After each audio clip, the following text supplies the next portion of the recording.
ముఖ్యంగా ఎవరు రావాలనుకుంటున్నారు? జగను. ఎందుకని? అమ్మ నాకు 2 ఆడపిల్లలు, వాడు పెళ్ళిళ్ళు చేశా, ఏం లేదు మాకు. ఏడేరేగా స్థలం ఇస్తే వాళ్ళు ఇల్లు ఎత్తే దీంట్లో ఉంటున్నాం, ఇల్లు లేదు మాకు. పెట్టినా పెట్టుకొని జనాన్ని ఎంతమందికో పేదలకు డబ్బులు లేకుండా ఇస్తున్నాడు. నాకు 49 ఏళ్ళు అయితే నాకు పింఛన్ అవి కూడా రావట్లా. సరే రాపోయినా మనకు వచ్చినాయి రాపోని, ఆయన దైవాదేనం మన దేశ. అందరికి ఇస్తున్నాడు, డబ్బులు లేకుండా ఈయనోళ్ళు లేరు. ఆయనే కావాలనుకుంటున్నా. అంటే అందరికి మంచి చేస్తున్నారు కాబట్టి. మరి ఇప్పుడు వాళ్ళ చెల్లెలు గారు షర్మిల గారు తెలుసా? వాళ్ళ షర్మిల గారు పోటీకి దిగుతున్నారు కదా జగన్ గారి మీద. దిగితే దిగని, మరి ఏమైనా ఎఫెక్ట్ ఉండిద్ది అంటారా? ఏముండదు అసలు. దిగడం అసలు ఎట్టుంటేనే పెట్టాముకి. మరి ఇప్పుడు బస్సు యాత్ర మొదలు పెట్టింది ఆమె.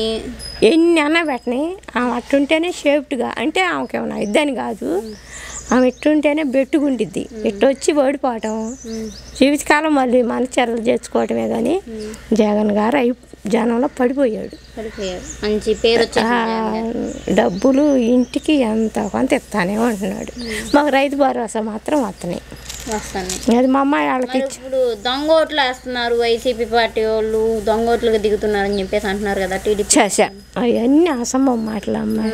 ఇప్పుడు అప్పుడు వేసారు, దొంగోట్లు ఎత్తే గెలిచాడా? అవునా కాదా? అందరు వేయాలనుకుంటున్నారు, వేస్తున్నారు, గెలుస్తున్నాడు. అవి కడుపు కాని మాటలు మాట్లాడకూడదు. మరి ఇప్పుడు బీజేపీ పార్టీ చెప్పినట్టు చేస్తున్నారు జగన్ గారు అని చెప్పేసి అంటున్నారు.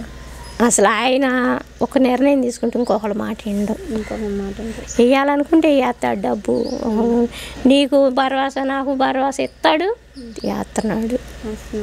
వాలంటరీ వ్యవస్థ ఎలా ఉందంటారు? అది బాగానే ఉందమ్మాయి, పెట్టడం మంచిది అంటారు. ఇప్పుడు ముసలి వాళ్ళు ఉంటారు, కడుపును పుట్టిన బిడ్డలే చూస్తున్నా, వాళ్ళే ఇస్తున్నారు, వాళ్ళే తీసుకొచ్చి ఇస్తున్నారు. మంచిగా చెప్పరు, వాళ్ళే చేస్తున్నారు. ఇప్పుడు ఆయన సీఎం గారు ఆడో ఉంటాడు, డబ్బులు వేస్తాడు. ఈ ముసలాళ్ళని లేపలేడుగా, వచ్చి తరుగు కొట్టలేడుగా. ఆయన చేసిన బట్టి చేస్తాడు. ఈ వాలంటీర్ వల్ల వారణాసిలో రాముడు సీతాదేవికి మధ్యలో ఎవరు? రాముడు వారికి సీతాదేవికి ఎవరు? హనుమంతుడు. అట్నే వీళ్ళు కూడా హనుమంతులు అంటారు. డబ్బులు జారేస్తున్నారు, ఆయన ఇచ్చింది అంటారు. మరి పెట్టడం. మరి ఇప్పుడు చంద్రబాబు గారు దీనికన్నా మెరుగైన పథకాలు ఇస్తాను, మంచి చేస్తాను నేను అంటున్నారు. ఇప్పుడు 14 ఏళ్ళు చేశాడు ఆయన పథకాలు. ఇప్పుడు చిన్న వయసు అయ్యింది, ఆయన పెద్ద వయసు అనుభవం ఉంది ఆయన.